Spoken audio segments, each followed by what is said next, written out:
இந்த காலை வேளையிலே உம்மை நோக்கி பார்க்கிற எங்களுக்கு நீர் மறு உத்தரவு கொடுக்கும்படி ஜெபிக்கிறோம். உம்முடைய பிரசன்னம் எங்கள் ஒவ்வொருவருடைய இதயத்தை நிரப்பட்டும். சத்தத்தை கேட்கிற ஒவ்வொருவரும் ஆசீர்வதிக்கப்படட்டும், விடுதலையாக்கப்படட்டும், சுகமாக்கப்படட்டும். இயேசுவின் நாமத்தில் ஜெபிக்கிறோம் நல்ல பிதாவே, ஆமென். ஹல்லேலூயா. இன்றைக்கு தேவனுடைய வார்த்தையை நாம் தியானிக்க போகிறோம். ஹல்லேலூயா. தேவனுடைய வார்த்தையை நாம் தியானிக்கும் பொழுது நம்முடைய முழு கவனமும் அவருடைய வார்த்தையின் மேல் மட்டும்தான் இருக்க வேண்டும். இன்றைக்கு ஆண்டவர் நமக்கு கொடுத்திருக்கிறதான வார்த்தை என்னன்னு சொன்னால், யோவான் எழுதின சுவிசேஷம் 8ஆம் அதிகாரம் 36ஆம் வசனம். யோவான் எழுதின நற்செய்தி நூல் 8ஆம் அதிகாரம் 36ஆம் வசனம். ஆகையால் குமாரன் உங்களை விடுதலை ஆக்கினால் மெய்யாகவே விடுதலையாவீர்கள். ஹல்லேலூயா. விடுதலையை நோக்கி மக்கள் ஓடிக்கொண்டிருக்கிறார்கள், விடுதலையை தேடிக்கொண்டிருக்கிறார்கள். ஆனால் அதிகமான இடங்களிலே அவர்களுக்கு கிடைப்பது தோல்வி, விரக்தி தான். ஆனால் இங்கே ஒரு உறுதியான வார்த்தை சொல்லப்பட்டிருக்கிறது. என்ன வார்த்தை என்று சொன்னால், ஆகையால் குமாரன், தேவகுமாரன், அவர் பெயர் இயேசு கிறிஸ்து, அவர் உங்களை விடுதலையாக்கினால் மெய்யாகவே விடுதலையாவீர்கள் சொல்லியிருக்கிறார். அந்த வார்த்தைக்காக கரங்களை தட்டி கத்திர மேம்படுத்துவோமா? குமாரன் விடுதலையாக்கினால். உண்மையான விடுதலை எங்கே இருக்கிறது? நீங்கள் ஒருவேளை வியாதி என்றதான கஷ்டத்தில் இருக்கலாம், அல்லது கடன் என்ற கஷ்டத்தில் இருக்கலாம், மனதின் போராட்டத்தில் இருக்கலாம். எதில் இருந்தாலும் உங்களுக்கு உறுதியான ஒரு வார்த்தை தேவனிடத்திலிருந்து வருகிறது. என்னென்ன தெரியுமா? குமாரன் விடுதலையாக்கினால் உண்மையான விடுதலை உங்கள் வாழ்க்கையில் நீங்கள் அனுபவிக்க முடியும். சரி, குமாரன் எப்படி விடுதலை ஆக்குவார் அப்படின்னு சொல்லி பார்த்தீங்கன்னா, அதே அதிகாரத்தில் 32ஆம் வசனம் சொல்லுகிறது, சத்தியத்தையும் அறிவீர்கள், சத்தியம் உங்களை விடுதலையாக்கும். சத்தியத்தை அறிவீர்கள், சத்தியம் உங்களை விடுதலையாக்க. நல்லா பாருங்க, குமாரன் என்பது பெயர் சொல், சத்தியம் என்பது பெயர் சொல்லாகவும் வினை சொல்லாகவும் இருக்கிறது. இப்போ சத்தியம் என்பது பெயரே அவர் தான், சத்தியம் அவர் தான். அதான் இப்போ 14:6 சொல்லியிருக்கு யோவானில், நானே வழியும் சத்தியமும் ஜீவனமாக இருக்கிறேன் என்று சொல்லியிருக்கிறார். அப்போ சத்தியமும் அவர்தான், சத்தியமாக செயல்படுகிறவரும் அவர்தான், பெயர் சொல்லும் அவர்தான், வினை சொல்லும் அவர்தான். ரெண்டு பேரும் அப்படி இருக்க முடியாது, ஆனால் இயேசு அப்படி இருக்கிறார். அல்லேலூயா. ஆண்டவர் மருந்து கொடுத்து சுகமாக்குகிற மருத்துவர் அல்ல, அவரே மருந்து. விடுதலையை கொடுக்கிறவர் அல்ல, அவர் உங்களுக்குள்ள வந்துட்டா அவரே விடுதலை. சுகத்தை கொடுக்கிறவர் அல்ல, அவர் உங்களுக்குள்ள வந்துட்டா அவரே சுகம். அல்லேலூயா, அல்லேலூயா. அதான் பழைய பாட்டு ஒன்று இருக்கு, இயேசு என்ற தீரு நாமத்திற்கு எப்போதுமே மிக ஸ்தோத்திரம். இயேசு என்ற தீரு நாமத்திற்கு எப்போதுமே மிக ஸ்தோத்திரம். வானிலும் பூவிலும் மேலான நாமம், வல்லமையுள்ள நாமமது. வானிலும் பூவிலும் மேலான நாமம், வல்லமையுள்ள நாமமது. துதி துதித்திடும் நாமமது, தூய சொல்லி துதித்திடும் நாமமது. இயேசு என்ற திரு நாமத்திற்கு எப்போதுமே மிக ஸ்தோத்திரம். உலகத்திலே ஒரே ஒரு நாமம், சகல அதிகாரமுடைய நாமம், அந்த நாமம்தான் இயேசு என்ற நாமம். அந்த நாமம் நமக்குள்ளே வரும்பொழுது, அந்த நாமம் நம்முடைய சிரசின் மேல் இருக்கும் பொழுது, அந்த நாமம் நம்முடைய வாயிலே உதட்டிலே இருக்கும் பொழுது, அந்த நாமத்தை உச்சரிக்கும் பொழுதே விடுதலை கிடைக்கும். அதனால்தான் இயேசு இயேசு இயேசுன்னு நீங்க சொல்லணும். ஒரு சின்ன குழந்தை உங்க பேரை சொன்னா கோபம் வந்துடும். ஆனா இயேசு சொல்றாரு, என் பேரை சொல்லுன்றாரு. அல்லேலூயா. எல்லாரும் சொல்லலாமா? இயேசு இயேசு இயேசு இயேசு. இன்னும் சத்தமா இயேசு இயேசு. கையை உயர்த்தி இயேசு இயேசு இயேசு இயேசு இயேசு இயேசு. இயேசு என்ற நாமத்தை பைபிள் சொல்லுது, என் நாமத்தை பிரஸ்தாபப்படுத்துகிற எந்த ஸ்தானத்திலும் நான் வந்து உங்களை ஆசீர்வதிப்பேன். அல்லேலூயா. அந்த நாமம் தான் வானிலும் பூமியிலும் பாதாளத்திலும் எல்லாரும் நடுங்கிற நாமம். பைபிள் சொல்லுது, எல்லா முழங்காலும் அவருக்கு முன்பாக முடங்கும், எல்லா நாமும் அவரை முன்னிட்டு அறிக்கை செய்யும் மேலான நாமம். அல்லேலூயா. அந்த நாமம் உங்களுடைய உதட்டில் ஒரு நாள் உச்சரிக்கப்படாமல் இருக்கக்கூடாது. ஒரு நாளைக்கு 1000 முறையாச்சும் என்னன்னு சொல்லணும். குறைஞ்சது 1000 முறையாவது இயேசுவே இயேசுவே நன்றி, இயேசுவே ஸ்தோத்திரம், இயேசுவே உங்களுக்கு கொடுத்த உதவிக்காக நன்றி, இயேசுவே இயேசுவே இயேசுவே, இயேசுவின் ரத்தம் ஜெயம், இயேசு என்ற வார்த்தைகள் உச்சரித்து கொண்டே இருக்கணும். கொஞ்ச நேரம் அப்படியே சொல்லுங்க பார்க்கலாம். இன்னும் சத்தமா சத்தமா சத்தமா.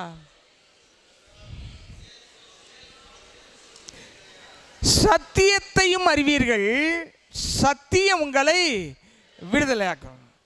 சத்தியன்றது என்னன்னா, அவருடைய வார்த்தை தான் சத்தியம். அவருடைய வார்த்தை தான் சத்தியம். அந்த சத்தியத்தை நம்ம நல்லா புரிஞ்சுக்கிட்டு செயல்பட்டோம்னா ஆட்டோமேட்டிக்காக விடுதலை சுகம் நமக்கு கிடைத்து விடும். அல்லேலூயா. இப்போ இன்னொரு வார்த்தை நம்ம தியானிக்கலாம். மத்திய எழுதின சுவிசேஷம் 11ஆம் அதிகாரம் 28ஆம் வசனம். மத்தேயு 11:28. வருத்தப்பட்டு பார சுமக்கிறவர்களே, நீங்கள் எல்லாரும் என்னிடத்தில் வாருங்கள், நான் உங்களுக்கு இளைப்பாறுதல் தருவேன். வருத்தப்பட்டு பார சுமக்கிறவர்களே, இந்த வார்த்தையை கவனிங்க. இந்த உலகத்தில் நிறைய பாரம் இருக்கிறது. பணம் இல்லைன்னா ஒரு பாரம், சுகம் இல்லைன்னா ஒரு பாரம், ஒரு பிரச்சனை வந்துருச்சுன்னா பாரம், மனதிலையும் நிறைய பேருக்கு குழப்பம், அது ஒரு பாரம். இங்க ஆண்டவர் சொல்றாரு, வருத்தப்பட்டு பாரம் சுமக்கிறவர்களே நீங்கள், எந்த வித்தியாசமும் கிடையாது அவர்கிட்ட. he calls everyone, அவர் எல்லாரையும் அழைக்கிறார். வருத்தப்பட்டு பாரம் சுமக்கிறவர்களே நீங்கள் எல்லாரும் என்னிடத்தில் வாருங்கள், நான் உங்களுக்கு இளைப்பாறுதல் தருவேன். இந்த வார்த்தைக்காக கரங்களை தட்டி கத்திர மையப்படுத்துவோமா?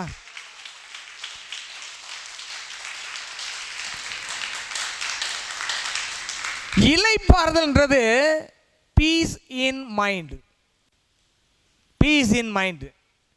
எந்த சூழ்நிலையில் நீங்கள் இருந்தாலும் நீங்கள் உங்கள் இருதயத்தில் ஒரு சமாதானம் இருந்துச்சுன்னு வைங்களேன், உங்களை அசைக்க முடியாது. ஆனால் சூழ்நிலைகள் வந்து உங்களை அடிச்சுட்டு கொண்டு போகிற வெள்ளம் போல் நீங்கள் அதில் மாட்டிட்டீங்கன்னு வைங்களேன், தேவனே கூட இருந்தாலும் சமாதானத்தை நீங்கள் இழந்துருவீங்க. எல்லாருக்கும் அந்த சூழ்நிலை வரும். அதனால தான் இந்த வார்த்தையை கொடுத்து உங்களை ஆண்டவர் நிறுத்துறாரு. நிற்க வேண்டிய இடத்துல நில்லுன்னு சொல்கிறாரு. நான் கொடுக்க வேண்டிய ஆசீர்வாதத்தை கொடுப்பேன்னு சொல்கிறாரு. அல்லேலூயா.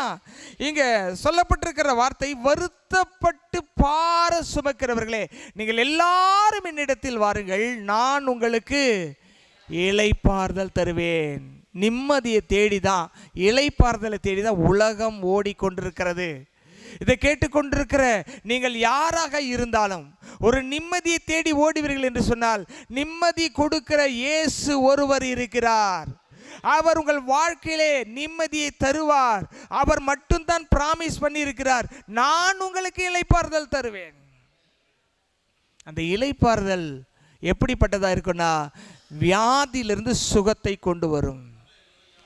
பிரச்சனையிலிருந்து விடுதலையை கொண்டு வரும், தரித்திரத்திலிருந்து செழிப்பை கொண்டு வரும், முடியாத காரியங்களை முடிய வைக்கும். ஆகவே தான் அவர் சொல்லுகிறார், என்னிடத்தில் வாருங்கள், come to me, I will give you rest, நான் உங்களுக்கு இளைப்பாறுதலை தருவேன் என்று சொல்லியிருக்கிறார். இன்னொரு வார்த்தையை வேதம் சொல்லுகிறது, பாவிகளை ரட்சிக்க கிறிஸ்து இயேசு உலகத்தில் வந்தார் என்கிற வார்த்தை உண்மையும் எல்லா அங்கீகரிப்புக்கும் பாத்திரமாயிருக்கிறது. யாரை ரட்சிக்க இயேசு கிறிஸ்து உலகத்தில் வந்தாரா? பாவிகளை ரட்சிக்க உலகத்திலே வந்தார். நீங்களும் நானும் தேவனை அறியாத பாவிகளாய் இருந்தபோது, அவரை அறியாத இருந்தபோது தேவன் நம்மை தேடி வந்தார். அல்லேலூயா. அது ஒரு பாடல் கூட இருக்கு, என்னை தேடி இயேசு வந்தார், எந்தன் வாழ்வை மாற்றி விட்டார். என்னை தேடி இயேசு வந்தார், எந்தன் வாழ்வை மாற்றி விட்டார். மகனானே நான், மகனானே மகனானே நான், மகனானே அப்பா பிதாவே என்று அழைக்கும் உரிமையை எனக்கு தந்தார். அப்பா பிதாவே என்று அழைக்கும் உரிமையை எனக்கு தந்தார். என்னை தேடி இயேசு வந்தார், எந்தன் வாழ்வை மாற்றி விட்டார். என்னை தேடி இயேசு வந்தார், எந்தன் வாழ்வை மாற்றி விட்டார். இயேசு நம்முடைய இருதயத்தில் வந்துட்டார்னா வாழ்க்கை மாறிவிடும். அதற்காக தான் ஆண்டவர் வருத்தப்பட்டு பார சுமக்கிறவர்களே நீங்கள் எல்லாரும் என்னிடத்தில் வாருங்கள் என்று அழைக்கிறார். என்னை கவனிங்க, யாரும் பைபிள் பார்க்க வேண்டாம், நான் பேசும்போது என்னை கவனிங்க ப்ளீஸ். லுக் அட் மீ, நல்லா கவனிங்க. இங்கே ஒரு உதாரணத்தை நம்ம பார்க்க போகிறோம். மார்க் எழுதின சுவிசேஷம் 5ஆம் அதிகாரம் எடுத்துக்கொள்ளுங்கள். மார்க் எழுதின சுவிசேஷம் 5ஆம் அதிகாரம் 26ஆம் வசனத்தை கவனிங்க.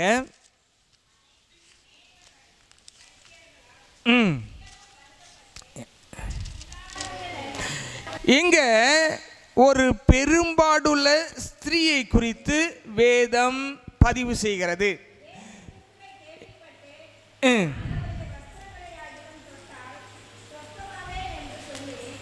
நான் வாசிக்கிறேன், கவனிங்க. 25 இருக்கு. அப்பொழுது 12 வருஷமாய் பெரும்பாடுள்ள ஒரு ஸ்திரீ, 12 வருஷமாய் பெரும்பாடுள்ள ஸ்திரீ. பாருங்க, வருத்தப்பட்டு பார சுமக்கிறவங்களை கூப்பிடுறாரு, பைபிளை பதிவு பண்ணி வச்சிருக்கிறாரு. பார சுமந்தவங்களுக்கு விடுதலை கொடுத்துருக்கிறேன்னு பதிவு பண்ணி வச்சிருக்காரு. என்னன்னு போட்டிருக்கு? 12 வருஷமாய் உதிர போக்கு. பெண்களுக்கு நல்லா புரியும், உதிர போக்கு போயிட்டே இருக்கும். டெய்லி உதிர போக்கு போயிட்டே இருக்கும். நிறுத்தவே முடியல எந்த டாக்டராலையும். அதுதான் பெரும்பாடுன்னு எழுதியிருக்கிறது, மறைமுகமாக எழுதியிருக்காங்க. அந்த சிலருக்கு புரியாமல் இருக்க கூட இருக்கு, அதனால தான் அதை சொல்கிறேன். அநேக வைத்தியர்களால், ஒரு டாக்டர் 2 டாக்டர் இருக்குல்ல, அவங்க பார்க்காத டாக்டரே கிடையாது. அந்த காலத்து வைத்திய முறைகள்லாம் நிறைய வைத்திய முறைகள் இன்னும் சிறப்பாக இன்றைக்கு கூட நம்முடைய நாட்டில் இயங்கிட்டு இருக்கு.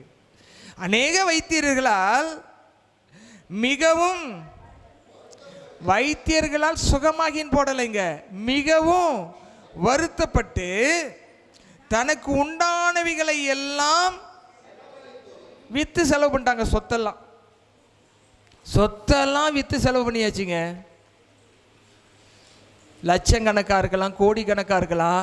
தனக்கு அந்த கண்ட்ரோல் வரணும், நான் சுகம் அடையணும். இந்த அம்மா 12 வருஷமாக சொன்ன வைத்தியர்கிட்டலாம் போய் போய் போய் போய் பார்த்து சொத்தை விற்று எல்லாம் செலவழிச்சிட்டாங்க. என்ன தான் கிடைச்சிது? வருத்தமும் பலவீனமும் கஷ்டம்தான் கிடைச்சிது, சுகம் கிடைக்கல. இங்கே என்ன நடக்குது பாருங்க, தனக்கு உண்டான எல்லாவற்றையும் செலவழித்தும் சற்றாகிலும் குணமடையாமல், நல்லா கவனிங்க, கொஞ்சம் கூட கண்ட்ரோல் ஆகலை. ப்ளீடிங் போயிட்டே இருக்கு, உதிரப்போக்கு போயிட்டே இருக்கு, கொஞ்சம் கூட குறையல. இப்படி இருக்கிற சூழ்நிலையில் இந்த அம்மாவை பற்றி என்ன எனக்கு ரொம்ப பிடிச்சமான ஒரு விஷயம்னா, எப்படி ஆகிடும் இதிலிருந்து நான் விடுதலை ஆகியே ஆகணும், இது நின்னே ஆகணும், நான் சுகமாகி ஆகணும் உறுதியாக நிற்கிறாங்க பாருங்க. எத்தனை வருஷமா? 12 வருஷமா போராடுறாங்க மனுஷங்க. இன்னைக்கு நீங்கள் ஒருவேளை 5 வருஷம் 10 வருஷம் 12 வருஷமா ஒரு பிரச்சனையுடைய போராடுறீங்கன்னா உங்களுக்காக தான் இந்த வசனத்தை ஆண்டவர் கொடுக்குறாரு. ஒருவேளை இது இவர்களுக்கு பெரும்பாடு, சிலருக்கு கடன் பெரும்பாடு, சிலருக்கு சமாதானமின்மை பெரும்பாடு, இன்னும் பல விதத்தில் சொல்லலாம், எல்லாமே பெரும்பாடு தான். இந்த பாடுகளிலிருந்து விடுதலை கொடுக்கறதுக்காக தான் இயேசு வந்தார். இங்கு போட்டிருக்கிறது, சற்றாகிலும் குணமடையாமல் அதிக வருத்தப்படுகிற பொழுது. என்னப்பா, பணம் செலவு பண்ணியும் சுகமாகலை, சொத்தை வித்தும் சுகமாகலை, வைத்திருக்கிட்ட போயும் சுகமாகலை, என்ன மேலே என்ன தான் வந்துட்டு இருக்கு, வருத்தத்தின் மேலே சலிச்சு போச்சு. ஆனால் இந்த அம்மா செத்து போகலான்னு நினைக்கல, சுகமாயே ஆகணும். அதுக்கு என்ன வழி, யார் வழின்னு தேடிட்டு இருக்கிறாங்க. இன்னைக்கு அநேகர் பிரச்சனைகள் அதிகமாகும் பொழுது, வேதனைகள் அதிகமாகும் பொழுது, நெருக்கடிகள் அதிகமாகும் பொழுது நீங்களும் நானும் நினைக்கிற நினைவு என்ன தெரியுமா? செத்து போயிட்டா நல்லா இருக்கும். ஆனா இந்த அம்மா கிட்ட நானும் நீங்களும் படிச்சுக்கிற பாடம் என்ன தெரியுமா? 12 வருஷம் இல்லை, இன்னும் எத்தனை வருஷம் ஆனாலும் இந்த உடல் சரியாகணும், அதுக்குரியவர் யாரோ ஒருத்தர் இருப்பாங்க, அவங்கள நான் தேடி கண்டுபிடிக்கணும்ட்டு அவங்க தேடின பொழுது யாரை கண்டுபிடித்தார்கள் தெரியுமா? இயேசுவை குறித்து கேள்விப்பட்டார்கள். உங்களுக்கு எந்த வைத்தியத்திலுமே சுகமாகலன்னா நீங்க தேட வேண்டிய வைத்தியர் யாரு தெரியுமா? வைத்தியருக்கெல்லாம் வைத்தியரும் மருத்துவருக்கெல்லாம் மருத்துவரும் எல்லாரையும் சிருஷ்டித்த சர்வ வல்லமையுடைய இயேசுவை தேட வேண்டும். அங்க நடக்கிற விஷயத்தை பாருங்க. இயேசுவை குறித்து கேள்விப்பட்டு நான் அவருடைய வஸ்திரங்களை ஆகிலும் தொட்டால் சொஸ்தமாவேன் என்று சொல்லி. கேள்விப்பட்டால்னாக்கா எப்படி கேள்விப்பட்டிருப்பா? நம்மள மாதிரி 4 பேர் போய் சொல்லியிருப்பாங்க, ஏமா கஷ்டப்படுற, ஒருத்தர் இருக்கிறாருமா, அவர் பார்வைப்பட்டாலே சுகமாயிடும், அவர் வந்து மரிச்சவங்களே எழுப்புறாருமா, குருடர்களுக்கு கண்ணை கொடுக்குறாருமா, சப்பானியை நடக்க வைக்கிறாருமா, இதெல்லாம் அவருக்கு சாதாரணம். இதுதான் உங்களுடைய வாழ்க்கையில் இயேசு எப்படி ருசி பார்த்தீங்களோ அதை தினந்தோறும் 10 பேருக்கு சொல்லுங்க. எல்லாம் பெரும் பாடுகளுக்குள்ள இருக்கிறாங்க. உங்கள் உறவினர்கள், நண்பர்கள், சுற்றத்தாரில் பெரும் பாடுகளுக்குள் இருக்காங்க. நற்செய்தி கொண்டு போய் சேருங்க. இந்த அம்மாவுக்கு கொண்டு போன நற்செய்தி கொண்டு போனவங்க தான் இந்த அம்மாவுடைய சுகத்தின் மீது அக்கறையுள்ளவர்கள். அவங்க கொண்டு போனதான் சொல்லியிருக்கு, கேள்விப்பட்டு நான் அவருடைய வஸ்திரங்களை ஆகிலும் தொட்டால் சொஸ்தமாவேன் என்று சொல்லி ஜனக்கூட்டத்துக்குள்ளே அவருக்கு பின்னாக வந்து அவருடைய வஸ்திரத்தை தொட்டார். நம்மளாம் ஜெபத்துக்கு வர்றோம், சில சமயத்தில் பாஸ்டரை பார்த்து ஜெபிச்சுட்டு போகணும். அதுவும் பாஸ்டர் தலையில் கை வச்சு ரொம்ப நேரம் ஜெபிக்கணும், அந்நிய பாஷையில் ஜெபிக்கணும், எல்லாம் அதட்டி ஜெபிக்கணும். அப்போ தான் நல்லா ஜெபம் பண்ணியிருக்கார் பாஸ்டர். சரிம்மா சோத்திர ஆண்டவரை ஆசீர்வதி சொன்னா, பாஸ்டர் சரியாக ஜெபிக்கலைங்க. இந்த அம்மா ஜெபத்துக்கே போகல, இந்த அம்மா என்னத்துக்கே போகலை, இயேசுகிட்ட ஜெபிக்கிறதுக்கு போகல. நல்லா கவனிங்க, ஒரு தேவனை பற்றிய, அதாவது இயேசுவை பற்றிய அந்த அறிவை கொடுத்த மக்களுக்காக கர்த்தருக்கு நன்றி சொல்லுகிறேன். அவரை பற்றி நல்லா சொல்லி இருக்கிறாங்க அந்த அம்மாவுக்கு. அந்த அம்மாவுக்கு ஒரு விசுவாசம் வந்துச்சு, அப்படிப்பட்ட கடவுள் அவர், போய் அவர் போட்டிருக்க ட்ரெஸ்ஸை நான் தொட்டால் போதும், அவர் என் தலையெல்லாம் கை வைக்க வேண்டாம், என்னெல்லாம் அதட்ட வேண்டாம், ஆட்ட வேண்டாம், டச்சுன்னு சொல்ல வேண்டாம், பவர்னு சொல்ல வேண்டாம், ஃபயர்னு சொல்ல வேண்டாம், நான் போய் தொட்டேன்னா உண்மையாக நீங்கள் சொல்கிறதா இருந்தால் அதை தொட்ட உடனே எனக்கு சுகம் கிடைக்கும். அல்லேலூயா. கேள்விப்பட்டதை வைத்து, யாரும் நேரடியாக பார்க்காம சொல்றதை நம்ப மாட்டாங்க. இந்த அம்மா சொன்னதை நம்பி, கேள்விப்பட்டதை நம்பி இயேசுவின் மீது எவ்வளவு பெரிய விசுவாசம் வைக்கிறாங்க பாருங்க.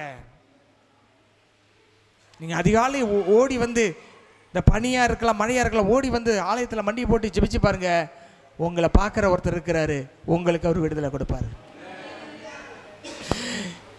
இந்த அம்மா பாருங்க, இந்த அம்மா எப்பொழுதும் இப்படிப்பட்ட கஷ்டத்தில் இருக்கிறவங்க, ஒரு 1000 பேர் 2000 பேர் பவனி போகிற கூட்டத்துக்கு உள்ள போய் அவருடைய வஸ்திரத்தை தொடறதுக்கு முடியுமா? ஃபர்ஸ்ட் அந்த அளவுக்கு ஸ்டெம்பில் இடுப்பு வலி, கை வலி, கூடி போய் கிடக்குறாங்க, ஸ்டெம்பு இல்லாமல் கிடக்குறாங்க. அத்தனை பேத்துக்கு நடுவில் உள்ள போடுறாங்க பாருங்க, அதுதாங்க விசுவாசம்.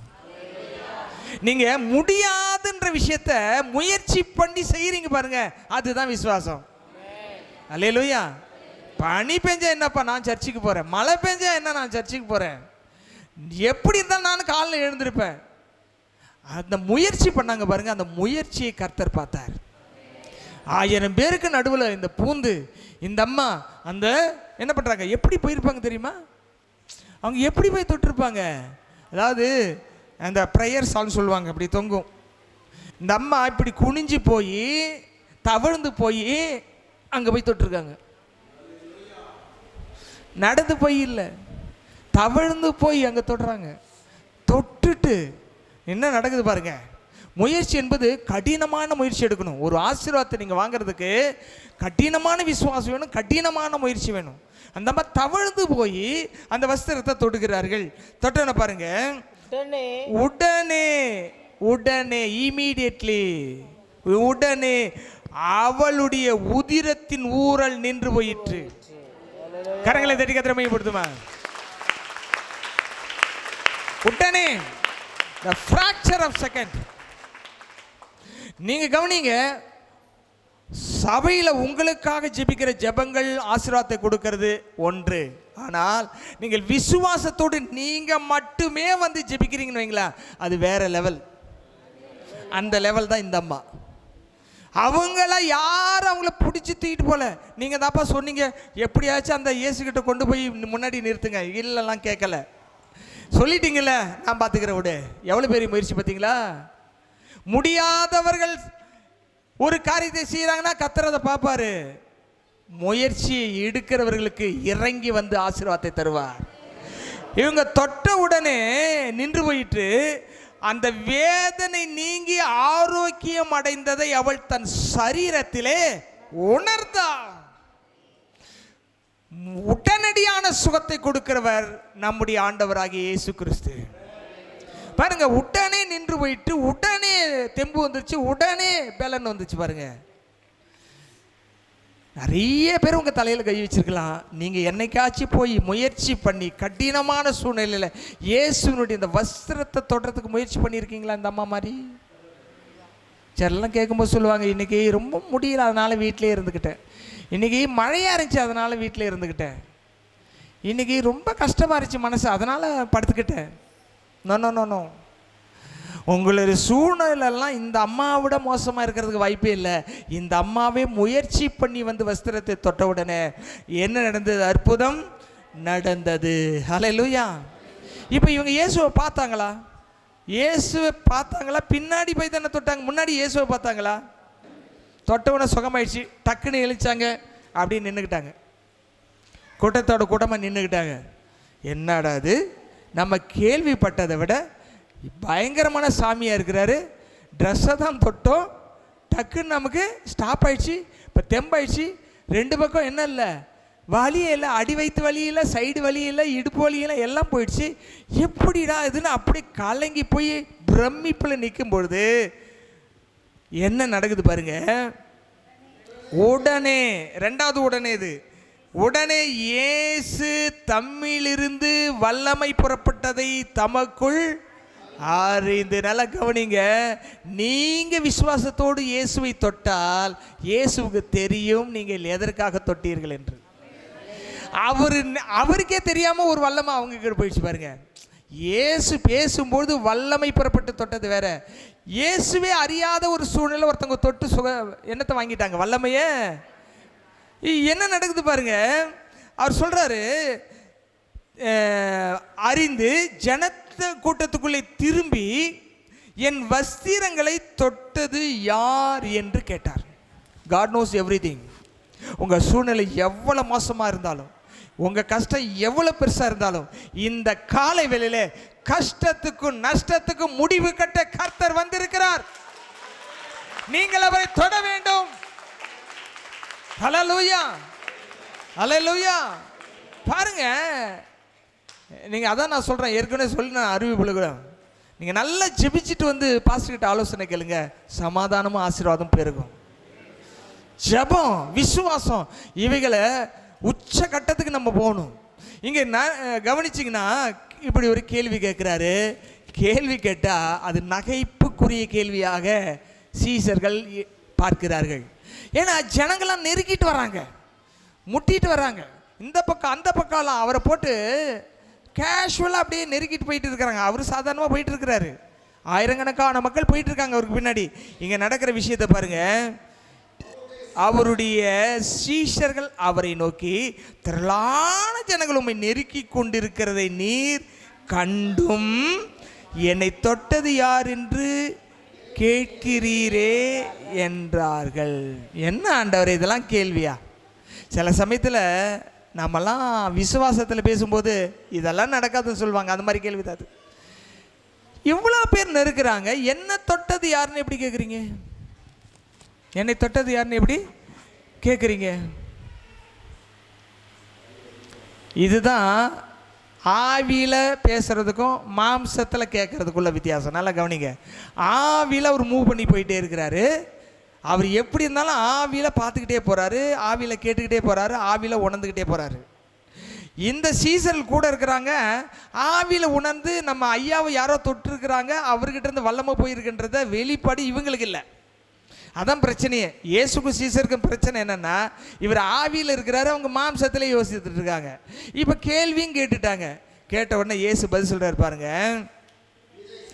இதை செய்தவளை காணும்படிக்கு அவர் சுற்றிலும் பார்த்தார். இப்படி சுற்றி பார்க்குறார். அந்த அம்மா பயந்துருச்சு. தொட்டவனை சுகம் கழிச்சுன்னா இவர் பெரிய சாமி, இவரை மாதிரி கடவுள் உலகத்தில் இது வரைக்கும் பார்க்கல. 12 வருஷமாக லட்சமாக செலவு பண்ணி சுகம் கிடைக்கல. டச் பண்ண உடனே சுகம் கிடைச்சிருச்சு. இவ்வளோ பெரிய சாமிக்கு முன்னாடி நிற்க கூட எனக்கு என்ன கிடையாது, தகுதி கிடையாதுன்னு பயந்துட்டு இருக்கும்பொழுது, இப்படி போயிட்டு இருந்த இயேசு கிறிஸ்து இப்படி திரும்பி பார்க்குறாரு, யாரோ தொட்டிருக்காங்களே. தொட்டுட்டு யாருக்காலும் மறுபடியும் சுற்றுறாரு, ஒரு ரவுண்டு சுற்றி பார்க்குறாரு. இந்த அம்மாவுக்கு புரிஞ்சிடுச்சு, நம்மளை கண்டுபிடிச்சிட்டாரு.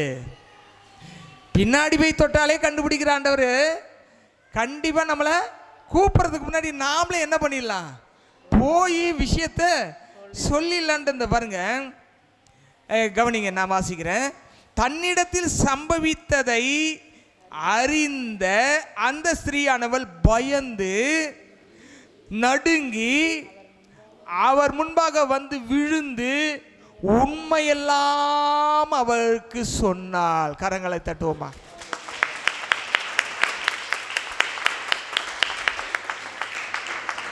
ஒரு அற்புதம் கிடைச்சதுன்னா நம்ம பயந்து நடுங்குறோமா? அது ஆண்டவர் சாங் கொடுத்துட்டாரு, நல்லா ஆயிடுச்சுன்னு கூட சொல்லாமல் போயிடுவாங்க. சிலர் சாட்சி சொல்லாமல் போயிடுவாங்க.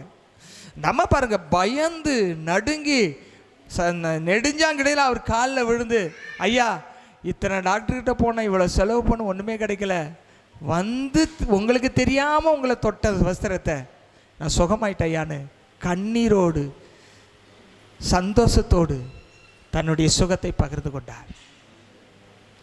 நம்முடைய வாழ்க்கையில் மற்றவங்களுடைய ஜப உதவி, மற்றவங்களுடைய உபவாசம், மற்றவங்களுடைய போதனை இதெல்லாம் இருக்கட்டும். இன்னைக்கு ஆண்டவர் உங்ககிட்ட என்ன எதிர்பார்க்கிறார் தெரியுமா? நீங்கள் முயற்சி எடுத்து தொடுகிறீர்களா இயேசுவை? நீங்கள் முயற்சி எடுத்து இயேசுவின் வஸ்திரத்தை தொடுகிறீர்களா?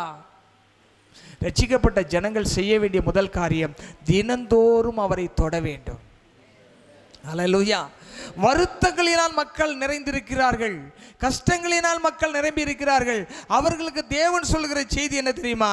வருத்தப்பட்டு பார சுமக்கிறவர்களே, நீங்க எல்லாரும் என்னிடத்தில் என்னிடத்தில் வாருங்கள், நான் உங்களுக்கு இளைப்பாறுதலை தருவேன். இந்த அம்மாவுக்கு ஆண்டவர் அவங்க விசுவாசத்தின்படி இளைப்பாறுதலை கொடுத்தார். அல்லேலூயா, அல்லேலூயா.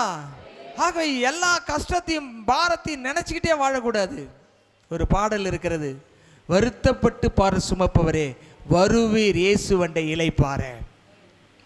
வருத்தப்பட்டு பாரம் சுமப்பவரே வருவீர் இயேசுவண்டை இளைப்பாற. வருத்தப்பட்டு பாரம் சுமப்பவரே வருவீர் இயேசுவண்டை இளைப்பாற. தாகமுள்ளோரே வாரும் என்றார், தாகத்தோடு வரும் சமாரியலை கண்டார். தாகமுள்ளோரே வாரும் என்றார், தாகத்தோடு வரும் சமாரியலை கண்டார். தண்ணீர் கேட்டார், அவர் தாகம் தீர்த்தார், பாவ மன்னிப்பை கொடுத்து மகிழ செய்தார். தண்ணீர் கேட்டார், அவர் தாகம் தீர்த்தார், பாவ மன்னிப்பை கொடுத்து மகிழம் செய்தார். வருத்தப்பட்டு பாரம் சுமப்பவரே வருவீர் இயேசுவண்டை இளைப்பாற. வருத்தப்பட்டு பாரம் சுமப்பவரே, சேர்ந்து பாடுங்க, வருவீர் இயேசுவண்டை இளைப்பாற. பெரும்பாடுள்ள ஒரு ஸ்திரீ இருந்தால், ஸ்திரீ இருந்தா கடும் நோய் நீங்க பலரிடம் சென்றார்.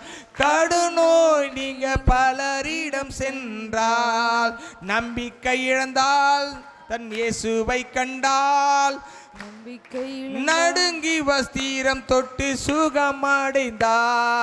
நம்பிக்கை இழந்தால் இயேசுநாதனை கண்டால், நடுங்கி வஸ்திரம் தொட்டு சுகமடைந்தால். வருத்தப்பட்டு பாரம் சுமப்பவரே வருவீர் இயேசுவண்டை இளைப்பாற. வருத்தப்பட்டு பாரம் சுமப்பவரே வருவீர் இயேசுவண்டை இளைப்பாற. இந்த சத்தத்தை கேட்டுக்கொண்டிருக்கிற நீங்கள் எப்படிப்பட்ட வருத்தத்தில் இருந்தாலும் இன்றைக்கு இயேசு உங்களை அழைக்கிறார். நீங்கள் அவரை தொடும் பொழுது யாருடைய உதவியும் இல்லாமல் தேவனுடைய வல்லமை பாய்ந்து உங்களுடைய வருத்தங்களுக்கு முடிவை கொண்டு வரும். உங்களுடைய வியாதிக்கு ஒரு முடிவை கொண்டு வரும். உங்கள் பிரச்சனைக்கு ஒரு முடிவை கொண்டு வரும். அந்த இயேசு இன்றைக்கு ஜீவிக்கிறார். அவரிடத்திலே வாருங்கள், அவர் உங்களுக்கு இளைப்பாறுதலை தருகிறார். இளைப்பாறுதலை தருகிறார். எனக்கு ஒரு விடுதலை வேணும்ன்றவங்க எழுந்து நில்லுங்க. உங்களுக்காக நான் ஜெபிக்க விரும்புகிறேன். எங்கள் அன்பு நிறைந்த பிதாவே, எழுந்து நிற்கிற முடி பிள்ளைகளுக்காக நான் ஜெபிக்கிறேன். இதுவரைக்கும் அவர்கள் எவ்வளவோ பணங்களை தேவை தன்னுடைய சுகத்திற்காக விடுதலைக்காக எத்தனையோ பேர் இடத்துல போயிருக்கலாம்ப்பா. இன்னைக்கு உங்களிடத்துல வந்திருக்கிறாங்க. உங்களுடைய ஆசீர்வாதம், உங்களுடைய விடுதலை, உங்களுடைய சுகம் எனக்கு வேணும்னு சொல்லி அந்த ஸ்திரீயை போல உங்களை தொடுவதற்கு எழுந்து நிற்கிறார்கள். உம்முடைய வஸ்திர தொங்கலை தொடுவதற்கு எழுந்து நிற்கிறார்கள்.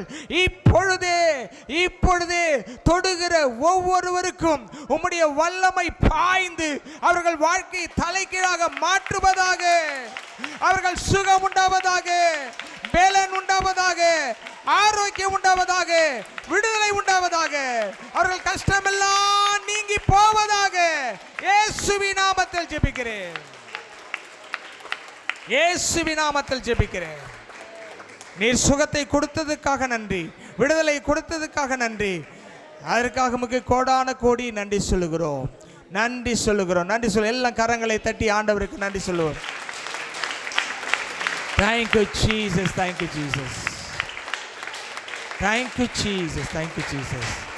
கொடுத்த பெற்றுக்கொண்ட சுகத்தை நீங்கள் ஒவ்வொருவரும் வருகிற வாரத்தில் வந்து அறிவியுங்கள். கர்த்தர் உங்களை ஆசீர்வதிப்பாராக. நாம் ஜெபிக்கலாம். எங்கள் அன்பு நிறைந்த தகப்பனே, இந்த நாளிலே எங்களோடு நீர் பேசி எங்களை பலப்படுத்தி சுகப்படுத்தி விடுதலையாக்கினதுக்காக நன்றி. தொடர்ந்து உம்முடைய கிருபை எங்களை தாங்கி வழிநடத்தட்டும். இயேசுவின் நாமத்தில் ஜெபிக்கிறோம் நல்ல பிதாவே. என் ஆத்துமாவே கர்த்தரை ஸ்தோத்திரி, என் முழுவலுமே அவருடைய பரிசுத்த நாமத்தை ஸ்தோத்திரி. என் ஆத்துமாவே கர்த்தரை ஸ்தோத்திரி, அவர் செய்த சகல உபகாரங்கள் என்று மறவாதே. ஆமென். நம்முடைய கர்த்தராகிய இயேசு கிறிஸ்துவின் கிருபையும் பிதாவாகிய தேவனுடைய அன்பும் பரிசுத்தாவின் ஐக்கியமும் காவலும் சமாதானமும் உங்கள் அனைவரோடு என்றென்றும் இருப்பதாக. ஆமென். ஆமென். அல்லேலூயா, அல்லேலூயா, அல்லேலூயா.